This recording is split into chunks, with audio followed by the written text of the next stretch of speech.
మాటలు విని మీరు నాకేం సమాధానం చెప్పాల్సిన అవసరం లేదు. మీరేం నాతో మాట్లాడద్దు. కాదు పద్మ, నేను చెప్పేది నీకు అర్థం అవట్లేదు. నాతో నేను 3 సంవత్సరాల నుంచి ఎంత మాట పిలిచే రైట్స్ కూడా మీకు లేవు.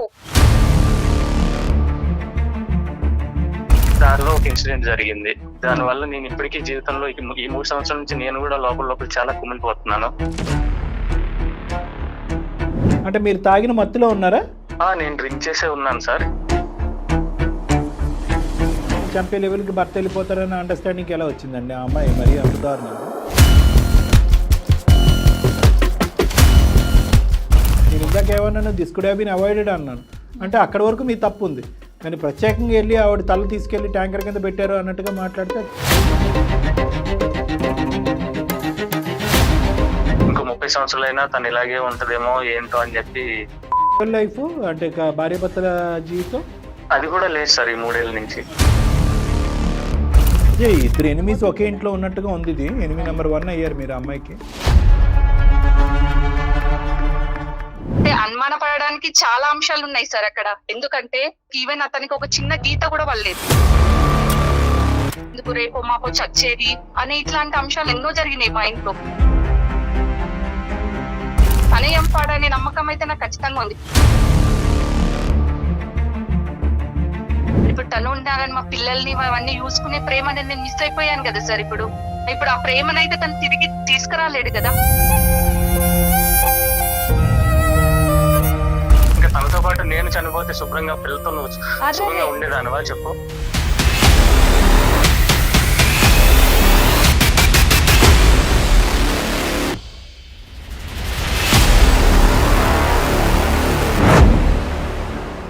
ఫ్యాన్సీ సారీస్, కంచిపట్టు సారీస్ కి ప్రత్యేకంగా పెట్టింది పేరు మన పూర్ణిమ ప్రింట్స్, KPHPN మాదాపూర్. పూర్ణిమ ప్రింట్స్ సారీస్ సమర్పించి అందమైన జీవితం కార్యక్రమానికి స్వాగతం.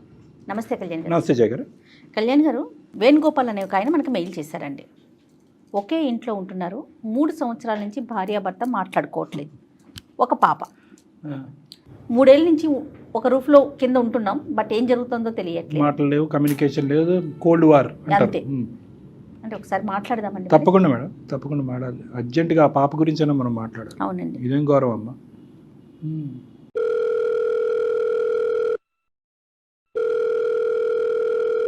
హలో, హలో, వేణుగోపాల్ గారా? వేణుగోపాల్ అండి మాట్లాడేది. ఎవరండి? నేను జయానండి, సుమన్ టీవీ అందమైన జీవితం అనే ప్రోగ్రామ్ నుంచి కాల్ చేస్తున్నాను. నాతో పాటు డాక్టర్ కళ్యాణ్ చక్రవర్తి గారు కూడా ఉన్నారు. Thank you so much madam, మీరు అసలు కాల్ చేస్తారనుకోలేదు. డెఫినెట్ గా మేము ప్రతి ఒక్కరికి ఆన్సర్ చేస్తాము. అయితే కళ్యాణ్ గారు కూడా ఉన్నారు కాబట్టి ఒకసారి మీరు మాట్లాడండి, మీ సమస్య ఏంటో. Hello yeah. సార్, నమస్కారం సార్. చెప్పండి నాన్న, ఏంటి సమస్య? నమస్తే నాన్న. సార్, నా బాధ మీకు ఎలా చెప్పుకోవాలి అర్థం కావట్లేదు సార్. నా వైఫ్ తో నాకు కొంచెం చాలా బాధ అయిపోతుంది సార్, ఇంట్లో ఇబ్బంది అయిపోతుంది. అయ్యయ్యో. దీనికోసమే మీతో నేను ఎప్పటి నుంచో మాట్లాడాలనుకుంటున్నాను సార్. మీ ప్రోగ్రామ్ అంటే చాలా ఫాలో అవుతాను సార్. తప్పకుండా నాన్న, తప్పకుండా చెప్పండి, మాక్సిమం ట్రై చేద్దాం. చెప్పండి సార్. ఒక 5 ఏళ్ళు అయింది సార్ నాకు పెళ్ళయి. నా భార్యతో నేను కొంచెం సరిగ్గా ఉండలేకపోతున్నాను సార్ ఈ 3 ఏళ్ల నుంచి. ఏంటి ఇష్యూ మీ వైఫ్ తో? సార్, నా వైఫ్ నాతో ఒక 3 సంవత్సరాల నుంచి మాట్లాడలేదు సార్. మాటలు లేవు. చిన్న పాప ఉంది సార్ మాకు, ఒక 2 ఏళ్ల పాప. ఒకే ఇంట్లో ఉంటున్నారా? ఒకే ఇంట్లో ఉంటున్నాం సార్, కానీ ఎడమొహం పెడమొహంగా ఉండాల్సి వస్తుంది సార్. మీరేం చేస్తుంటారు, తనేం చేస్తుందండి? నేను ఒక ప్రైవేట్ కంపెనీలో HR జాబ్ చేస్తాను సార్. ఓకే. వైఫ్ ఏం తను చేస్తారండి? హౌస్ వైఫే మేడం. Okay okay. అంటే ఏదైనా బేసిక్ డిస్కషన్స్ ఉంటాయి కదా, ఒక వైఫ్ అండ్ హస్బెండ్ అంటే కనుక ఇల్లు ఎలా నడపాలి, ఈ ఖర్చు ఆ ఖర్చు, పిల్లల్ని ఎలా చూసుకోవాలి, ఇవన్నీ మాట్లాడుకుంటారా? అవి కూడా మాటలు లేవా? అవి కూడా ఏం లేదు సార్. తను ఎప్పుడైనా ఇంటికి ఎవరైనా చుట్టాలు వస్తే మాట్లాడుద్ది నాతో. కొంచెం వాళ్ళ ముందు ఏదో మెప్పు కోసం మాట్లాడుద్ది అంతే సార్. Okay okay. మరి పాపని ఎట్లా మేనేజ్ చేస్తున్నారండి? ఇద్దరు కలిసి తీసుకోవాల్సిన నిర్ణయాలు కొన్ని ఉంటాయి కదా. అదే మేడం, పాప భవిష్యత్తు ఏమవుద్ది, మా ఇద్దరు భవిష్యత్తు ఏంటి అనేది మాకు అర్థం కావట్లేదు ఇప్పుడు. కారణం ఏంటండి? ఏమైంది మీ ఇద్దరి మధ్యన? ఏమైనా మీకేమైనా అలవాట్లు లేదంటే వేరే వ్యవహారాలు అవి ఏమైనా ఉన్నాయా, లేదంటే ఫైనాన్షియల్ ప్రాబ్లమ్సా? కారణం ఏంటి? ఫైనాన్షియల్ గా బాగానే ఉంటాం సార్. మాది ఫస్ట్ నుంచి కూడా కొంచెం above middle class family sir. అదేలే. కానీ ఒక 3 years బ్యాక్ నుంచి తను చాలా ఇదిగా నాతోని కలివిడిగా ఉండట్లేదు సార్. ఎందుకంటే ఒక చిన్న ఇన్సిడెంట్ అయింది సార్ ఒక 3 years బ్యాక్. ఓకే. అది ఎలా అంటే, నేను ఒకసారి డ్రింక్ చేస్తున్నాను సార్. మేము ఫ్రెండ్స్ తో కలిసి ఒక దగ్గర ఒక పార్టీలో డ్రింక్ చేస్తుంటే అనుకోకుండా వాళ్ళ అమ్మగారు ఊరు నుంచి వస్తున్నారు సార్. ఖమ్మం నుంచి ఆవిడ వస్తుంది. నన్ను పిక్ చేసుకోమని చెప్పి అన్నారు మధ్యలో కాల్ చేసి.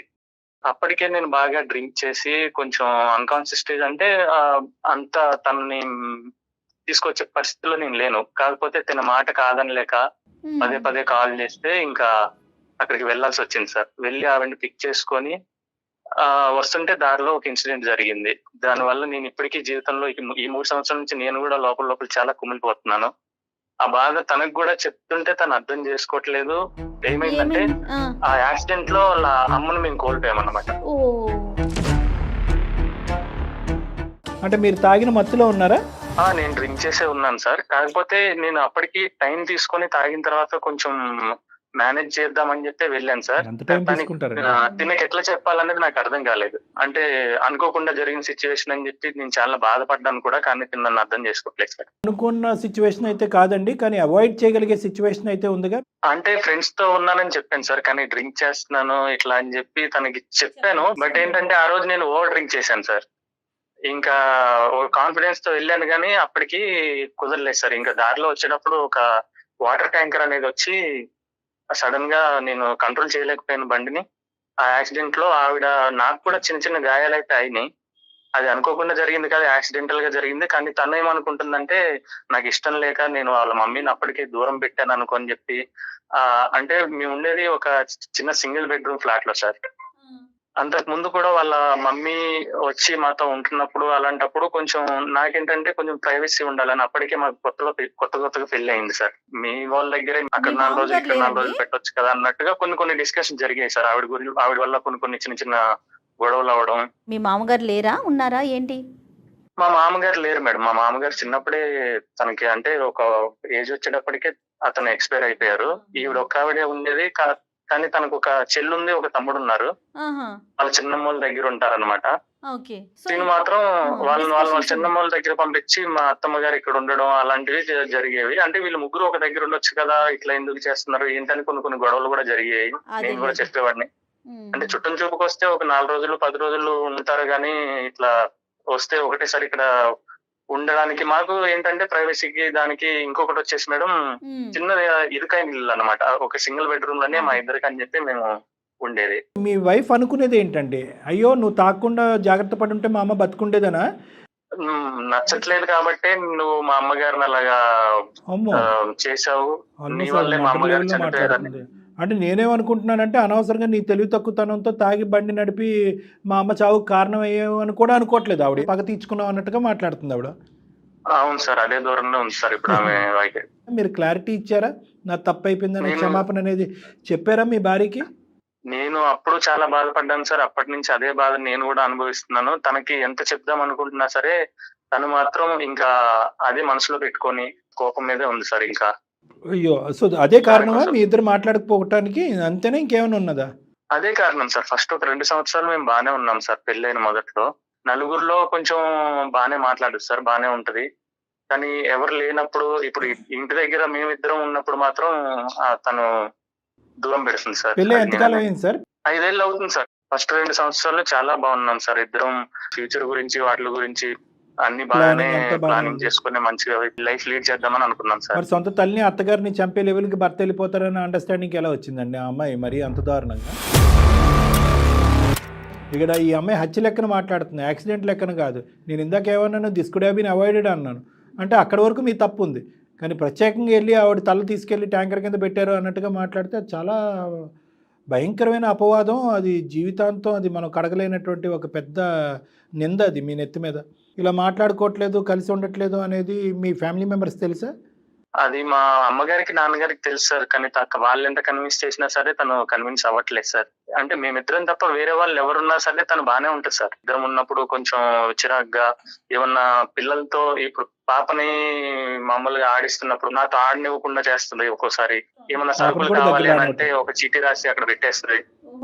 బయటకు వెళ్ళటాలు, ట్రిప్పులు, టూర్లు, సినిమాలు, మాల్స్ ఏమీ లేవు, మాటలే లేవు. చిన్న పాప జీవితం ఏమైపోద్ది, ఉండే కొద్ది ఇలాగే ఉంటే మా ఇంకో 30 సంవత్సరాలైనా తను ఇలాగే ఉంటదేమో ఏంటో అని చెప్పి భయం వేసి నేను మిమ్మల్ని సంప్రదించాను సార్. మరి మీ లైఫ్ అంటే భార్య భర్తల జీవితం అది కూడా లేదు సార్ ఈ 3 ఏళ్ల నుంచి. అది కూడా లేదు. ఏం పేరండి, తన పేరేంటి? పద్మ సార్. మరి ఒకసారి మాట్లాడదామండి. నాకు నా భార్య, నా కూతురు ఇద్దరు మాత్రం నాకు కావాలి మేడం. వాళ్ళతో నేను చాలా ఆనందంగా జీవితం గడుపుదాం అనుకున్నాను. ఒకసారి అంటే మనం మాట్లాడదాం. మీరు చేస్తే ఎలాగ ఆవిడ ఎత్తరు కాబట్టి మా జయ గారు కాంటాక్ట్ చేస్తారు, కాన్ఫరెన్స్ తీసుకుందాం. కానీ ఇక్కడ ఏంటంటే 2 ప్రాబ్లమ్స్. ఒకటి, ఆ అమ్మాయి ఇప్పటికీ కూడా పూర్తి స్థాయిలో ఆ షాక్ నుంచి తేరుకుందో లేదో. ఎందుకంటే తల్లి అయినా తండ్రి అయినా తల్లిగానే భావిస్తూ ఇంతకాలం కాలం అయితే నడిచింది. ఈ అనుకోని పరిస్థితుల్లో అనేటటువంటి అంశాన్ని ఇప్పటికీ ఆ అమ్మాయి జీర్ణించుకున్నట్టుగా అనిపించట్లేదు. ప్లస్ మిగతా ఇంకో అమ్మాయి అబ్బాయి కంటే ఈ అమ్మాయి మీద విపరీతమైన ప్రేమ, ఇది ఒకటి. నెంబర్ 2 ఏంటంటే కనుక ఆ అమ్మాయిలో ఫస్ట్ది అయితే కనుక సహజంగా మనం అర్థం చేసుకునేటటువంటి ఒక బాధ. రెండో బాధ ఏంటంటే భర్తే హంతకుడు అన్నట్టుగా చూసేటటువంటి ఆలోచన శైలిని, అదొక భ్రాంతి, ఒక అభూత కల్పన. అది మనకు అర్థమయ్యేంత వరకు అది ఎలాగా అనేది ఇక్కడ చాలా క్లిష్టమైనటువంటి సమస్య.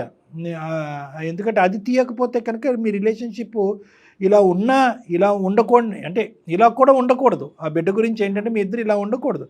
It is better that you both think about other ways of getting away from this problem. అంతేగాని ఈ మౌనవ్రతం అనేది ఇన్ని సంవత్సరాల పాటు నడపడం అనేది కష్టం. సో 2 ఛాలెంజెస్ ఉన్నాయి అని నేను అనుకుంటున్నాను. ఫస్ట్ ఆవిడ ఏ మెంటల్ స్టేట్లో ఉన్నది అనేది మనం తెలుసుకోవాలి ఫస్ట్, వెరీ ఇంపార్టెంట్. అది నన్ను చూస్తే చాలా ఇరిటేట్ అవుద్ది సార్. ఇరిటేట్ అయ్యుద్ది. దానివల్ల నేను చాలా మానసిక క్షోభ అనుభవిస్తున్నాను సార్. అదే ఇద్దరు ఎనిమీస్ ఒకే ఇంట్లో ఉన్నట్టుగా ఉంది. ఇది ఎనిమీ నెంబర్ 1 అయ్యారు మీరు అమ్మాయికి. నెంబర్ షేర్ చేయండి ఒకసారి, అప్పుడు మేడం కాన్ఫరెన్స్ కాల్లో తీసుకుని మిమ్మల్ని యాడ్ చేస్తారు. ఓకేనా? పంపిస్తున్నాను సార్, ఇప్పుడు పంపిస్తున్నాను.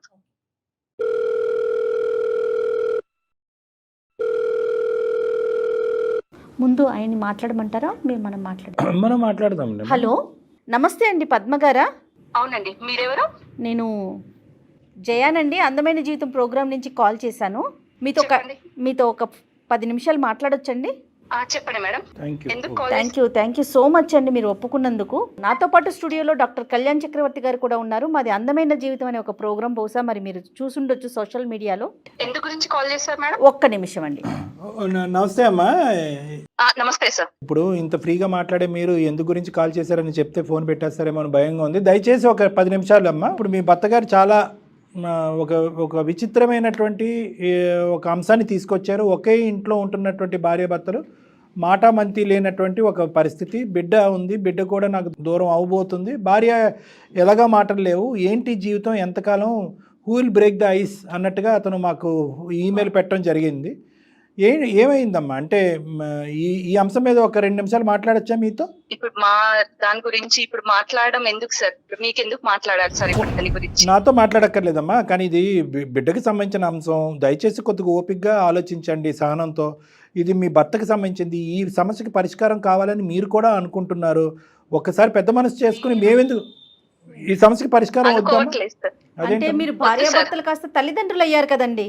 అంటే నాకు కూడా ఒక తల్లి ఉంది, ఆ తల్లిని కోల్పోయిన బాధ అనేది మాకు ఉంటది కదా మేడం. అదే ఒక్కసారి అది ఒక్కసారి ఆ బాధను కూడా పాలు పంచుకోవటానికి, ఎందుకంటే చాలా దురదృష్టకరమైంది, చాలా భయంకరమైనటువంటిది, ఎవరి జీవితంలో రాకూడనటువంటి ఒక సంఘటన. న్యాచురల్గా ఏదో ఒక జబ్బు చేసి చనిపోవటం అనేది ఒక ఎత్తు అయితే కనుక, ఇలాగా ఒక యాక్సిడెంటల్గా అనవసరంగా ఒక ప్రాణాలు పోగొట్టుకోవటం అనేది చాలా బాధ. దానికి కూడా మాకు పూర్తి సానుభూతి, బాధ మాకు ఉందమ్మా. అది కూడా మీరు పంచుకుంటారనే ఉద్దేశంతోనే మేము ఈరోజు కాల్ చేస్తున్నాం. ఎందుకంటే మీరు కూడా ఈ బాధను ఎవరితో పంచుకుంటున్నారు, ఎలా షేర్ చేసుకున్నారు, ఆ బాధలోంచి మీరు బయటకు వచ్చారా లేదా అన్నది కూడా ఇందాక మాట్లాడటం జరిగింది. కాబట్టి అతను కూడా లైన్లో ఉన్నారు. అసలు ఏంటి మీ మనసులో ఉన్న బాధ అనేటటువంటి, మేము ఎందుకు చేసాం, మీ ఇష్యూ మాకెందుకు అనే అంశాన్ని ఒక 5 నిమిషాలు పక్కన పెట్టి, బిడ్డ భవిష్యత్ దృష్ట్యా, ఈ కుటుంబ భవిష్యత్తు దృష్ట్యా ఓపిక చేసుకుని ఒక 2 నిమిషాలు మాట్లాడండి అమ్మా ప్లీజ్, దయచేసి. అన్ని చెప్పారు కానీ మరి అమ్మ ఎలా చనిపోయిందో మరి చెప్పలేదా? మరి ఎలా చనిపోయారు, ఎందుకు చనిపోయారు అనే విషయం చెప్పలేరా సార్ మీతో? అంటే అతను చెప్పాడమ్మా, చెప్పాడు, కానీ చూసే విధానంలో డిఫరెన్స్ ఉందనేది కూడా చెప్పాడు. అంటే అతను తాగున్న పరిస్థితిలో స్కూటర్ మీద ఆవిడని ఎక్కించుకొని అనుకోని పరిస్థితిలో ఆవిడ చనిపోయింది. దానికి కూడా అతను చాలా బాధపడ్డాడు, ఇప్పటికి కూడా బాధపడుతూనే ఉన్నాడు. ఎందుకంటే ఒక ప్రాణాలు అతని చేతుల మీదుగా పోవటం అనేటటువంటిది.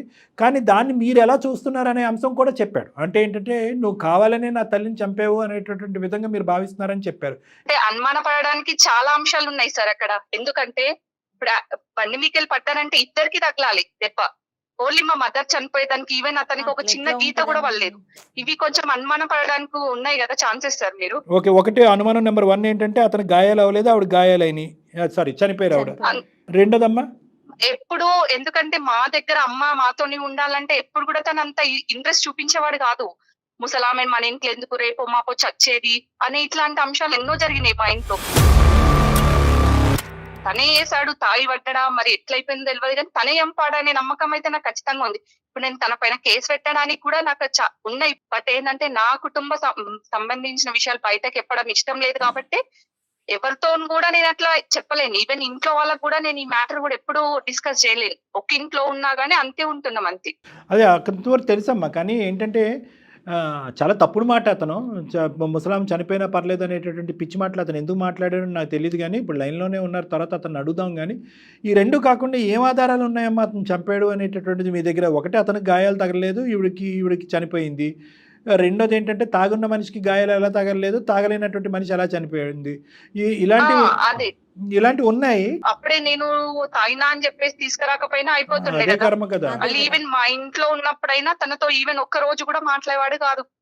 ఇప్పుడు నేనే అట్లా వాళ్ళ పేరెంట్స్ చేస్తే తను ఊరుకుంటారా సార్? తన మాటలు విని మీరు నాకేం సమాధానం చెప్పాల్సిన అవసరం లేదు, మీరేం నాతో మాట్లాడద్దు. కాదు పద్మ, నేను చెప్పేది నీకు నాతో పద్మాని పిలిచే రైట్స్ కూడా మీకు లేవు. మీరు నాతో మాట్లాడిన పేరు పలికే హక్కు కూడా మీకు లేదు.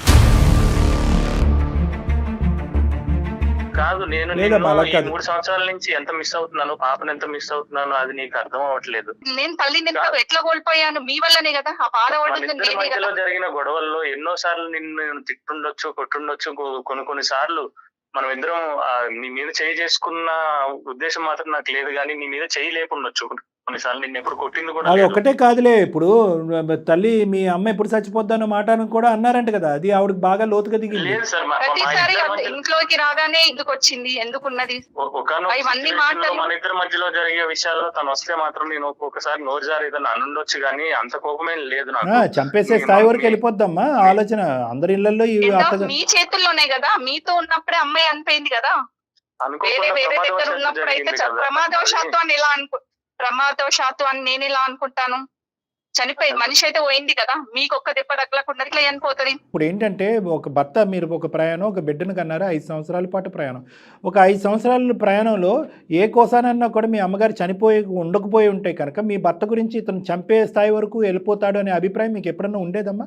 మీ భర్త గురించి మేము చెప్పాలా? ఓకే, అత్తగారు అంటే పడకపోవచ్చు, ఏమన్నా మాట్లాడనొచ్చు, ప్రైవసీ లేదు కాబట్టి ఆవిడ దూరంగా ఉండొచ్చు, మన సింగిల్ బెడ్రూమ్ అని మాట అనొచ్చు. ఇలాంటి మాటలు ఉన్నంత మాత్రాన మనిషి తాగేసి వెళ్ళి బండిని బలవంతంగా గుద్దేసి చంపేస్తాడమ్మా. యాక్సిడెంట్లు అవుతాయి చాలా చోట్ల. ఒక పెద్ద బస్సు యాక్సిడెంట్ అవుతుంది, 2-3 చనిపోతారు. ఫ్రంట్ ఉన్న వాళ్ళు కూడా చనిపోకపోవచ్చు, డ్రైవర్ కూడా చనిపోకపోవచ్చు. కళ్యాణ్ గారు ఇప్పుడు బెస్ట్ ఎగ్జాంపుల్ మనకి ఫ్లైట్ చూసాం కదా, అంతమంది చనిపోతే ఒక్క మనిషి బతికి రాలేదు. ఇప్పుడు మనం ఏం చెప్పగలుగుతామంటే యాక్సిడెంట్, అది యాక్సిడెంట్. సహజంగా అతను ఇప్పుడు ఏంటంటే ఆ మినిట్ లో అతనికి తగలకూడని చోట తగలేదు. పెద్ద ఆవిడ వయసు ఉంది, చిన్న గాయం కూడా ప్రాణాల మీద తీసుకొచ్చింది. సరే, మీ అమ్మగారు చనిపోయేటటువంటి దాన్ని మేము కిందకి చూపెట్టాలి అనే ఉద్దేశం కాదు. మీ బాధ మీకుంది, మీ బాధను మేము అర్థం చేసుకోగలం. కానీ ఆ బాధకు కారణమైనటువంటి ఈ వ్యక్తి యాక్సిడెంట్ రూపాన కారణం అయ్యాడు, కానీ హత్యాయత్నం చేశాడు అనేది కరెక్ట్ కాదు కదమ్మా. అనుకోకుండా యాక్సిడెంట్ జరిగింది సార్. సార్ మీరు ఒక్క పాయింట్ ఇది గుర్తు పెట్టుకోండి, అన్నది నేను కొత్తగా పెళ్ళైనప్పుడు మనకి ప్రైవసీ కోసమే. నేను మీతో నేను సార్ తో మాట్లాడుతున్నాను, కానీ ఇద్దరు పడ్డప్పుడు దీనికి ఎంతో కొంత ఒక దెబ్బన్నా తగలాలి కదా. అలా తగలకుండా ఎలా ఉంటుంది? మీరు ఒకసారి మీ పాయింట్ ఆఫ్ వేలో కూడా ఆలోచించండి. లేదు, అది కూడా ఆలోచించాను తల్లి, అది కూడా ఆలోచించాను. కానీ అమ్మ, ఇప్పుడు దానికి చాలా పర్మిటేషన్స్ అండ్ కాంబినేషన్స్ ఉంటాయి. కానీ యాక్సిడెంట్ అయ్యింది కదా, యాక్సిడెంట్ అయినప్పుడు ఇంకా తనతో పాటు నేను చనిపోతే శుభ్రంగా పిల్లతో శుభ్రంగా ఉండేదాన్ని. అలా కాదు, నేను మాట్లాడుతాను ఉండండి. ఇప్పుడు ఆవిడ అసలు మీతో మాట్లాడటానికి ఇష్టం లేదన్నట్టు మాట్లాడుతుంటాను. అలా కాదు అమ్మ. ఒకటమ్మా, నిజంగా ఇతని హంతకుడే మీ అమ్మగారిని చెప్పాలి అనేటటువంటి పెద్ద ఉద్దేశం ఉంది అనుకుందాం. ఎందుకమ్మా ఇంత పబ్లిక్ ఇష్యూ చేసుకుని ఇలా చంపటం? ఏదో సీక్రెట్ గా ఇంకా రకరకాల పద్ధతులు ఉంటాయి కదా చంపడానికి. పబ్లిక్ ఇష్యూ చేసేది ఉంటే ఎప్పుడో పోలీస్ స్టేషన్ లో కంప్లైంట్ ఇచ్చేదాన్ని సార్. మీరు కాదు ఇంకెన్ని సంవత్సరాలు ఉంటావు నువ్వు ఇలాగా? ఇప్పటికీ 3 సంవత్సరాలు చూస్తూ 3 సంవత్సరాలు గడిచిపోయింది. ఎందుకంటే ఇది ప్రూవ్ చేయడం అనేది ఎవరి తరం కాదమ్మా.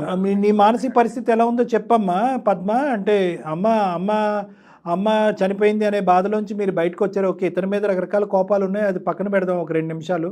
మీరు పూర్తి స్థాయిలో తేరుకున్నారా? డిప్రెషన్ లాంటి దాంట్లోకి ఏమన్నా వెళ్ళారా? తినగలుగుతున్నారా, పడుకోగలుగుతున్నారా, ఆలోచించగలుగుతున్నారా, బిడ్డను చూసుకోగలుగుతున్నారా? నేను అన్ని రకాలుగా బానే ఉన్నాను సార్, ఒక ఇష్యూ తప్ప అంతే. సో దీనికి ఇప్పుడు దీనికి పరిష్కార మార్గం ఏంటో చెప్పండి. అతను చేసింది ఒకటి ఏ ముమ్మాటికి రకంగా పెద్ద నమ్మాలి తప్పు సరిగ్గా? ఏంటంటే కనుక ఇదే డ్రింక్ చేసి డ్రైవ్ చేయటం అనేది అతను చేసింది పెద్ద తప్పు. తాగి డ్రైవ్ చేసి అతని ప్రాణాలకి ఏదైనా కూడా ఈరోజు ఆ బిడ్డ అనాథ అయ్యి ఉండేది. ఇప్పుడు అనవసరంగా ఇప్పుడు ఏమైంది, అతనికి ఒక గాయం తగలపోవటం. ఇప్పుడు అతను అనుకుంటా ఉంటాడు కొద్దిగానే గాయాలు తగులుంటే కనుక ఈ అనుమానం కూడా ఉండేదని.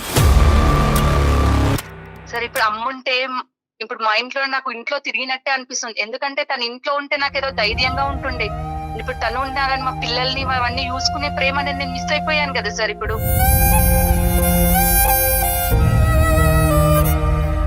ఆ ప్రేమనైతే తను తిరిగి తీసుకురాలేడు కదా.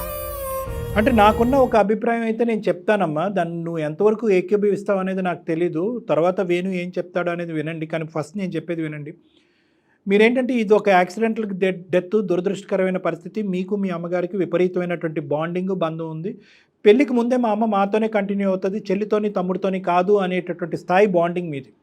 అమ్మ హెల్తీగా ఉండి అనుకోనటువంటి పరిస్థితుల్లో చనిపోవటం అనేటటువంటిది, ఆ గ్రీఫ్, ఆ బాధ నుంచి ఇప్పటికి కూడా మీరు తేరుకోలేదు. యూజువల్గా సహజసిద్ధంగా ఈ డిప్రెషన్లో ఉన్నప్పుడు ఈ గ్రీఫ్, ఈ బాధ, ఎస్పెషల్లీ న్యాచురల్ డెత్స్తో పోల్చుకుంటే యాక్సిడెంటల్ డెత్స్, సడన్గా అనుకోనటువంటి సందర్భాల్లో హెల్తీగా ఉండేటటువంటి వ్యక్తులు చనిపోయినప్పుడు చాలామంది పోస్ట్ ట్రామాటిక్ స్ట్రెస్ డిసార్డర్, డిప్రెషన్లోకి వెళ్తారు. అది సహజ సిద్ధమైనటువంటి ఒక మానసిక పరిస్థితి. అలాంటి వాళ్ళు యూజువల్గా ఏంటంటే ఆ డిప్రెషన్లోకి వెళ్ళిన తర్వాత దానికి సంబంధించినటువంటి కారణాలు, నాకే ఎందుకు ఇలా అయింది, మా అమ్మకే ఎందుకు ఇలా అయింది, నా జీవితంలో ఎందుకు ఉంది, నా కుటుంబం, ఇలాంటివి ఆన్సర్ లేనటువంటి, సమాధానం లేనటువంటి ప్రశ్నలతో చాలా ఒక భయంకరమైనటువంటి మానసిక పరిస్థితిలోకి వెళ్ళిపోతారు. అటువంటి క్రమంలో కొన్ని గుర్తుకు రాకూడనటువంటి అంశాలు సహజ సిద్ధంగా గుర్తొస్తాయి. ఉదాహరణకి వేణుగోపాల్ అన్నటువంటి మాట, మీ అమ్మ మా ఇంట్లో ఉండటానికి లేదు, ఆ ముసలావిడ ఎందుకు, ఆ పెద్దావిడ ఎందుకు అని చెప్పి ఏదైతే వాగ్దానం పెళ్ళికి ముందు అతను మీకు ఇచ్చాడో, మీ అమ్మ మాతో పాటు కంటిన్యూ అవుతుంది అనే మీ కండిషన్కి ఒప్పందం చేసుకున్నాడో, ఆ తర్వాత అతను ప్లేట్ ఫిరాయించి ఇలా రకరకాల మాట్లాడటం అనేటటువంటి సందర్భానుసారం మాట్లాడటం అనేది మీకు జ్ఞాపకాలు వచ్చినాయి. దానికి తోడు మధ్యలో అతను కోపంతో అవనియండి, లేదంటే అనాలోచితంతో అవనియండి, చనిపోతే బాగున్ను, ఆవిడెందుకుంది పెద్ద ఆవిడ, ఇలాంటి మాటలు అనేటప్పటికీ మీరుండేటటువంటి బాధకి అతను అన్నటువంటి మాటలకి ఒక లింక్ ఏర్పడి మ్యాచ్ చేసుకుని ఇదిగో నా లోపల ఉన్నటువంటి ఈ సందిగ్ధ పరిస్థితికి ఏర్పడినటువంటి ప్రశ్నలకి సమాధానం దొరికింది నా భర్తే